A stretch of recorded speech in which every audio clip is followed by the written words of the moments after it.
on Saturday, August 31st at 7 p.m. at TIAA Bank Field in Jacksonville, Florida. Talk about a neutral site. It's the Boise State Broncos and the 4-point favorite Florida State Seminoles. We're breaking this one down right now on Lego on Fuego. The season's approaching. Let's gear up.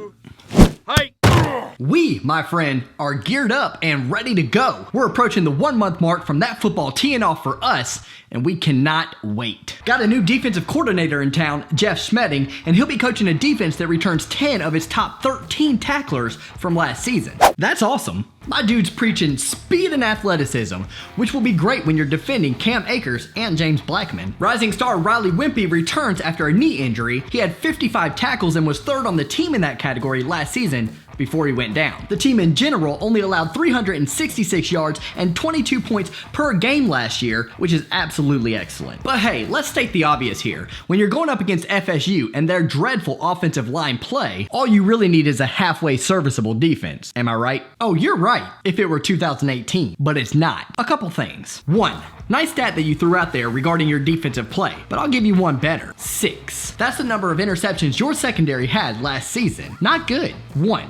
That's the number of interceptions James Blackman threw last season. To be more specific, he was 33 of 51 with a 64.7% completion percentage, 510 yards, 5 touchdowns, and just that 1 interception in limited play. In other words, yeah, he probably should have been starting over DeAndre last year. But that's okay. Taggart was in his first season last year, and as has been discussed, the players weren't really with him. This year, they've bought in, and so too has the coaching staff and the fan base. But that's not all there is to look forward to in the Sunshine State. We also bring in a new OC, a master when it comes to play calling, an absolute guru of prolific offenses, Kendall Briles. And if our offenses can look anything like his have in the past, buckle up. We have the guys to have a very successful season in 2019. We just need a little bit better play out of our O-line and our defense. But I fully suspect that will be the case. Really? What makes you suspect that? Your homerism? Let's do everyone a favor and lose the opinions and go only for facts here. The facts are that your 5-star running back and number 3 overall recruit in 2017, Cam Akers, had the following disappointing stats in 2018. 161 carries,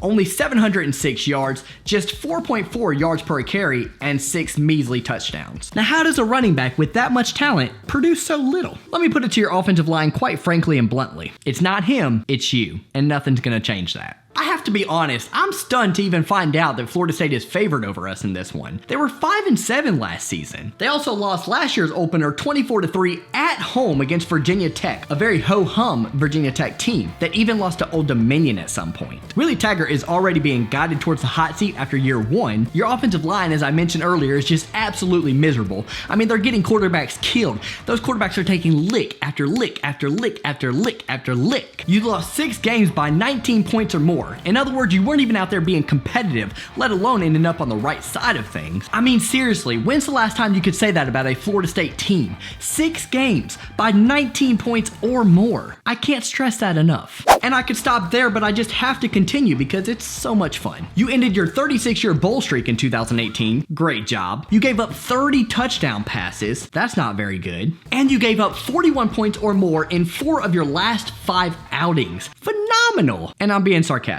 Now, did I leave anything out? Oh yeah, what's that? Your best defensive player and probably your only good defensive player in Brian Burns went 16th overall to the Carolina Panthers. So an already bad defense is going to get worse. Face it, you're favored here by 4 points because you're Florida State and you're a name. And you're getting the benefit of the doubt because of that name. But Boise State's about to expose you. No amount of history pointing can save you from that one. First of all, those first 5 games are a little bit misleading. We weren't good in any of them, sure, but by then Willie had already lost his team, and all 5 of those teams were ranked, including Notre Dame and Clemson, who were 2 playoff participants last year, and I'm pretty sure that Clemson team won the national championship. You try playing some actual competition where you're at. Let's see how you fare. I mean, what were your losses last year? Oklahoma State? Not too bad. But then San Diego State and Fresno State? I mean, we'd go 10-3 too if we had a cupcake schedule like yours. Also, we're not favored just because of our name. I'm sick of hearing that. You made some decent points and I'll give you that, but can you not look objectively at your own team? You lost your 4-year starter in Brett Rippon. He's going to be very difficult to replace. You lost your do-it-all running back, Alexander Madison. You lost Sean Monster and AJ Richardson at wide receiver. All they did was combine for 16 of the 31 total touchdown catches in 2018. That's it. Your O-line last year was full of very good run blockers, but very bad pass protectors. tackles. That's going to be a huge issue when you're talking about going up against our 5-star defensive lineman who led the entire defensive line in tackles last season despite not actually being a starter in Marvin Wilson. And it's not like you're just going to magically get better on the offensive line considering you return all 5 of those guys. How much better could they possibly be in that area with just one off season to improve it? My money's going towards not that much. Your offense averaged 460 yards a game last season and 35 points. That's outstanding. The problem? With all your strengths gone and all your weaknesses still there on that side of the ball, I just don't see how you're going to get it done against us. What are you going to try to do? Pound the rock against us with your 2 running backs, Robert Mahone and Andrew Van Buren, who weigh 216 and 220 pounds respectively? Please. The way to do damage against our defense is with speed and athleticism, and you don't have either at that running back position. That's funny because I thought you used the word skill positions, which would include the wide receiver position as well, right? And the only people you described there was Sean Monster and AJ Richardson. No mention of CT Thomas or John Hightower, Khalil Shakir or Killian Butler. And as a fan of a Power 5 team,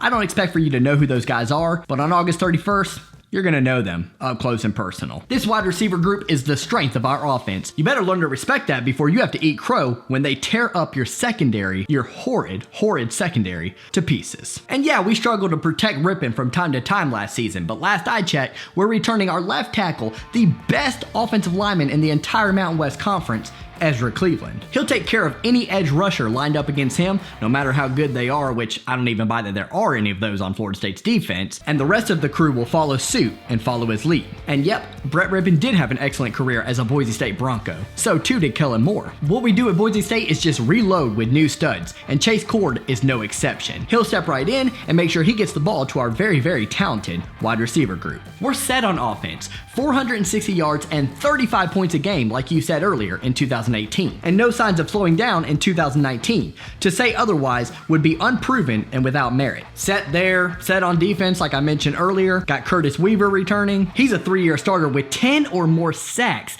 in each year that he's played, and led the team in tackles for loss last season. Yep, I'd say we're pretty much good to go. Anything else you want to bring up? Or are you ready to just go ahead and take this beat down? Let's get it, Broncos. The only thing that will be beat down and deflated will be your defensive secondary when Tamorrion Terry displays the 21.3 yards per reception he had last season and 8 touchdowns. He's going to put on the burners, baby, and now with James Blackman back there at quarterback, someone can actually get it to him. You're going to see a different Seminoles team in 2019. And it starts with bucking the Broncos in week 1. Go Noles. That was a fun one, and I can't wait. This game has been on my radar for quite some time, but for some reason, a Florida State shirt has been difficult to find in the state of South Carolina. Shout out to my local bargain hunt on that. All right, who you guys got? Comment below and make sure you leave a score. As I said, the season is approaching, so make sure you join the Yahoo College Football Pick'em page for this channel. The group code is 407, the password is Corso with a capital C. Should be fun and very competitive. Link in description. For you newcomers here, if we reach 100 people on that page and 1,000 subscribers by the time the first game kicks off, some awesome prizes will be had. More on that right here. But if we don't reach that threshold, we'll just be playing for fun, which is also fine, and I'm looking forward to it. That's it for this video. Like it if you liked it, hit that dislike button 2 times if you really couldn't stand it, and I'll see you in the next one.